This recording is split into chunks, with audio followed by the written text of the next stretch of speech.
How to refill your passenger car with AdBlue. My car signals that I need to refill the AdBlue tank, but how do I do this? Well, first find out where your AdBlue tank inlet is located. You can find this in your car's driver's manual.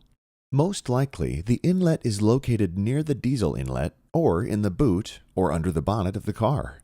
Ah, found it. Now what? Take your GreenChem passenger car starter kit and take out the bottle and dispensing tool. Make sure you keep the tool clean. No dust, water, mud, other fluids. Unscrew the cap of the can and mount the dispensing tool onto the can. Check that it is mounted correctly, straight and fixed. Now the bottle and dispensing tool is ready for use.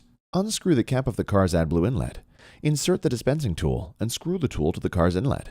Make sure it is tightened correctly. Now push the bottle down to the inlet of the car. AdBlue will now start flowing into your car.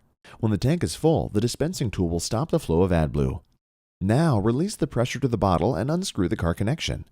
You can now carefully pull the can away from the car without spilling.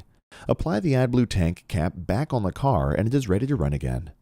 If the bottle is not fully empty, unscrew the dispensing tool and close the can with the cap. Make sure you clean the nozzle and tube using a clean paper cloth so you can store the dispensing tool in a small plastic bag for a next usage. Please also make sure you do not drip AdBlue on your clothes or shoes. If this would occur, make sure you rinse it immediately with water to prevent stains. That is quite simple, actually, and I was scared to mess up my car. Now you know how to refill your car's AdBlue level by using GreenChem AdBlue and the GreenChem non-drip passenger car dispensing tool. GreenChem efficient quality solutions for you, our customers. Check the GreenChem website for more information, www.greenchem-adblue.com.